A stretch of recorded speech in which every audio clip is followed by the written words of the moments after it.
Hello dear friends, let's delve into the events of April 10, 1912 when the RMS Titanic embarked on its maiden voyage. This iconic vessel, the epitome of opulence and grandeur during its era, set sail from Southampton, England, bound for New York. Its passengers represented a diverse spectrum ranging from renowned industrialists and actors to hopeful immigrants in pursuit of the American dream. Commanding this magnificent ship was the seasoned 62-year-old senior captain Edward John Smith, and the excitement surrounding the Titanic was palpable among both its passengers and the global media. This colossal vessel, measuring approximately 269 meters in length and towering over 53 meters in height, not only held the title of the world's largest ship but also boasted unparalleled luxury.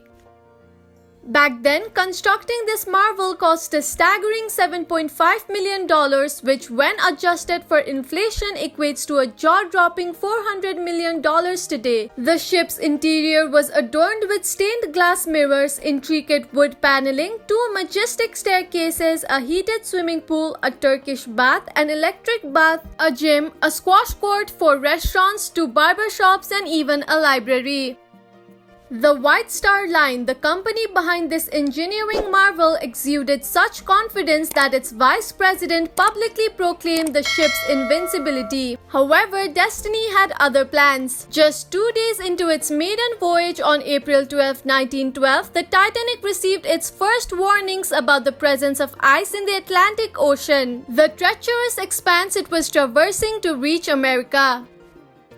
Icebergs. These icy mountains posed a significant threat to the ship's safety. Such warnings were common among vessels navigating these waters, and communication through radio allowed ships to alert each other about nearby ice and exercise caution. In response to these warnings, the Titanic altered its course twice to evade danger, but it continued to maintain its brisk speed of 21.5 knots, equivalent to 40 km per hour. Then, on April 14, 1912, as fate would have it, the Titanic received an additional 7 ice warnings. Astonishingly, Captain Smith and his crew chose to disregard these cautionary messages, setting the stage for a tragic turn of events. They made no effort to reduce the Titanic's speed. Gradually, as the day waned and the sun dipped below the horizon, the temperatures plummeted. What made the night of April 14th remarkable was the absence of the moon. This moonless night meant there was no natural moonlight, causing visibility to dwindle. The ship featured a crow's nest, a small elevated platform serving as a lookout point where someone would keep a vigilant eye on the ship's path for potential obstacles or other vessels. This lookout perch subjected its occupant to biting cold winds exacerbated by the darkness of night, making it challenging to see. At precisely 11:39 p.m., a man named Frederick Fleet manned the crow's nest. Suddenly, he spotted a colossal iceberg directly ahead. He urgently rang the bell 3 times to alert those below, then grabbed the phone to notify the officers on the bridge. His cries echoed through the frigid night, proclaiming the looming iceberg and urging immediate course correction. First Officer William Murdoch received the message and signaled the engine room to steer the ship to the left. Tragically, it was too late. Just 1 minute later, at 11:40 p.m., the Titanic collided with the iceberg. The Titanic, a marvel of luxury and technology, had set sail from the port of Southampton, England, carrying a mix of wealthy and influential passengers. The band played lively tunes, filled the air, and American red time dancers dazzled the crowd. The time was 11:40 p.m. The iceberg grazed the ship's right side, and suddenly the vessel lurched upwards. This iceberg was no minor obstacle. It measured 200 by 400 feet, the size of a football field, and reached a height matching that of the crow's nest. Scientists estimate the iceberg weighed a staggering 1.5 million tons. The Titanic's front right side bore the brunt of the collision, specifically near the bow. The bow refers to the front of the ship, while the part above it is called the stern, and the protruding portion below is known as the keel. For about 10 seconds, the ship scraped against the iceberg, resulting in a massive dent and puncturing small holes in the ship's hull. You might wonder how ice, even a mountainous piece of it, could tear through metal. While your household ice won't cut through metal, the sheer weight of an iceberg, like a car crashing into a tree, can cause significant damage. Similarly, the Titanic suffered extensive damage due to the colossal iceberg.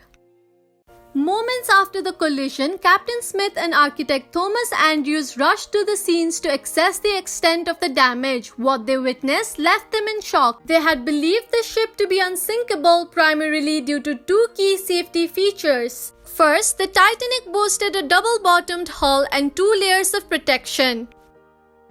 However, the impact had occurred on the side of the ship, rendering the double hull ineffective as the sides had only a single layer. Second, the ship's hull was divided into 16 separate watertight compartments. Even if 4 of these compartments were filled with water, the ship should have remained afloat. However, the iceberg's impact breached 6 of these compartments, leading to the grim realization that the ship was doomed. The limit had been exceeded.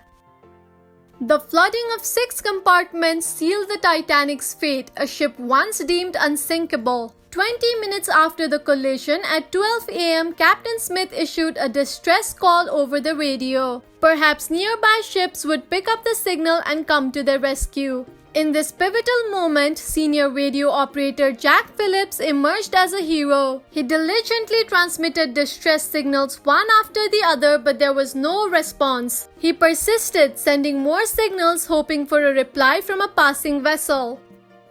20 minutes later, at 12:20 a.m., the RMS Carpathia, a ship relatively close to the Titanic, intercepted the distress signal. It established radio contact with the Titanic and immediately set a course to aid the stricken vessel. However, despite its proximity, the Carpathia was still 107 kilometers away. Even at top speed, it would take 3.5 hours to reach the Titanic. The question lingered, would the Titanic remain afloat for that long?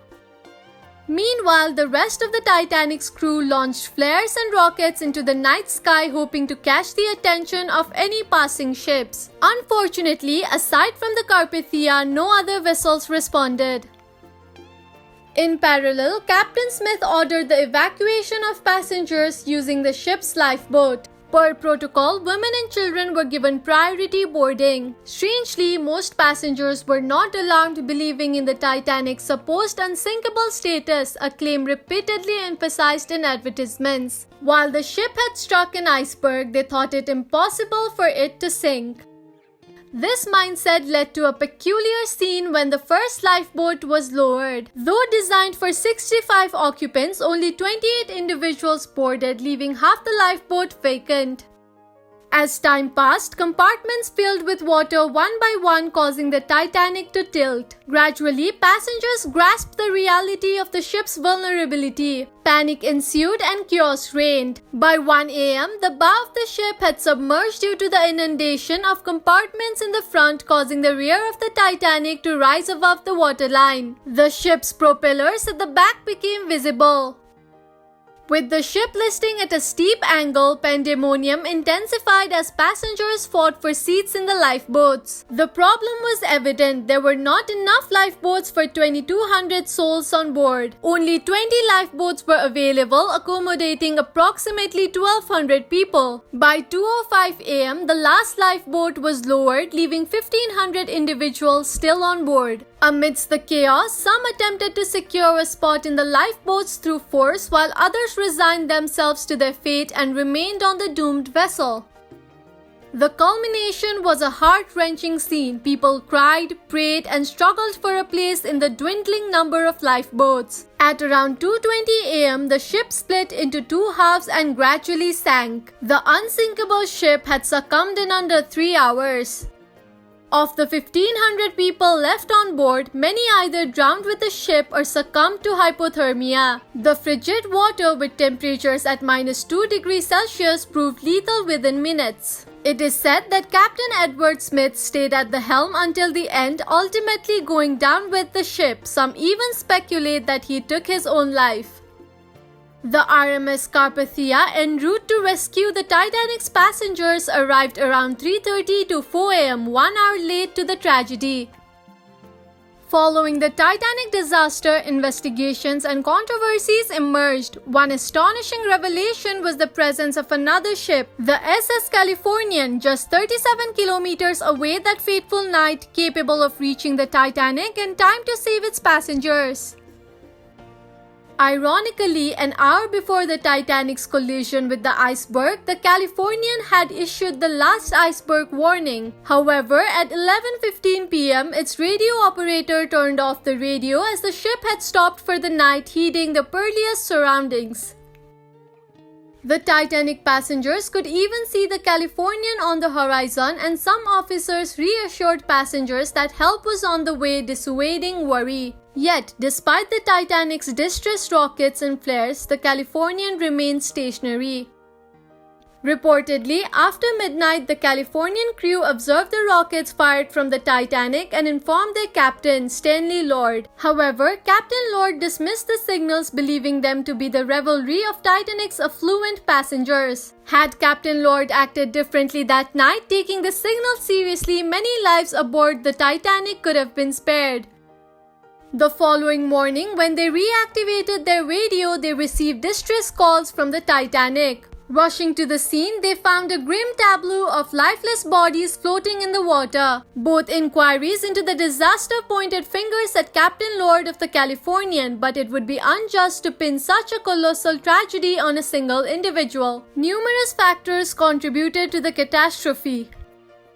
As mentioned earlier, the insufficient number of lifeboats stemmed from the misguided belief that the Titanic was unsinkable, rendering lifeboats seemingly unnecessary. Additionally, the Titanic's captain had neglected safety drills, even cancelling one scheduled for the very day of the iceberg collision, convinced that such measures were superfluous due to the ship's invincibility.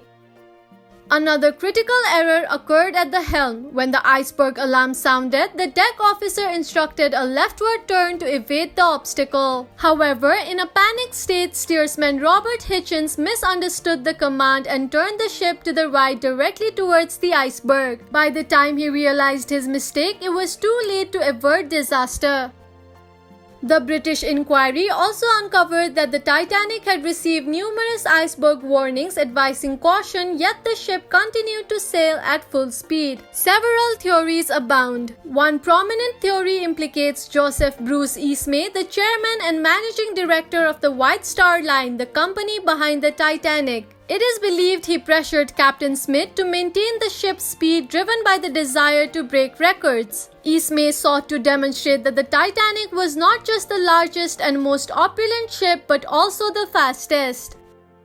A specific incident on April 14th at 2 p.m. illustrates this pressure. Captain Smith shared an ice warning with Ismay, suggesting a reduction in speed. However, Ismay discreetly stowed the paper away to prevent passengers and crew from learning of the impending slowdown, insisting on maintaining the ship's velocity. This tragic event fundamentally transformed the maritime industry worldwide, ushering in a new era of regulations and standards to prevent such calamities. In 1914, the International Ice Patrol was established to warn oncoming ships about icebergs in their path. The International Convention for the Safety of Life at Sea (SOLAS) treaty was signed, setting comprehensive ship standards. Notably, it mandated that ships carry an adequate number of lifeboats for every passenger. It took over 70 years to locate the Titanic's wreckage beneath the ocean's depths. In September 1985, American ocean explorer Robert Ballard and French oceanographer Jean-Louis Michel discovered the Titanic at a depth of 3,800 meters, 3.8 kilometers underwater. The ship had broken into two separate pieces, roughly 600 meters apart. However, even today, more than a century after its sinking, environmental factors are gradually eroding the shipwreck. Bacteria and other organisms are slowly consuming its metal framework, and it is predicted that by 2030, the Titanic will have disintegrated entirely beneath the waves. Surprisingly, even after 110 years, the Titanic continues to captivate people's imaginations. In 2012, Australian billionaire Clive Palmer announced plans to construct Titanic II, an exact replica of the original vessel. He declared it would follow the same route, meticulously replicating every aspect of the ship. Initially slated for completion in 2016, the project faced numerous delays and had yet to materialize by 2022. Apparently, the lack of modern amenities such as TV and Wi-Fi deterred potential passengers, and some speculate that Titanic II may have already sunk in terms of public interest long before setting sail.